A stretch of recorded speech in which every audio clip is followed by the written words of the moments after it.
আমরা এখন পার্সিমন ফল কাটছি। আসলে জানেন জাপানি যে ফল, সেই ফলটি কেটে দেখতে চাই ভিতরে কেমন, বা কি চমৎকার দেখতে। সেই সিডলেস পার্সিমনের কোনো, আপনারা দেখতে পাচ্ছেন পার্সিমনের কোনো বীজ হয় না ভিতরে, সিডলেস।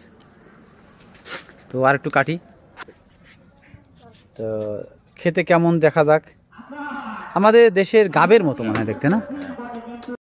আসসালামু আলাইকুম সুপ্রিয় কৃষিপ্রেমী ভাই বোনেরা, আমার হাতে যেই ফলটি দেখছেন এটা হলো জাপানের বিখ্যাত ফল পার্সিমন ফল।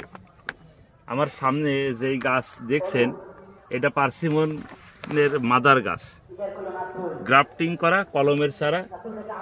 এবং এর পাশ দিয়ে দেখেন যেগুলো, এই যে এগুলো সবই পার্সিমনের গ্রাফটেড চারা। এখানে দুইটা ভ্যারাইটির পার্সিমনের গাছ আছে। তো আমি আমার এই আবিদ নার্সারিতে পার্সিমন নিয়ে আমি কাজ শুরু করেছি অলরেডি। তার কিছু মাদার প্লান্ট এবং কিছু ছোট গাছ দিয়ে আর কি শুরু করেছি। যদিও এইটা জিও ব্যাগের ভিতরে বর্তমানে আছে, পরবর্তীতে আমি এইটা পরে মাটিতে রোপণ করব।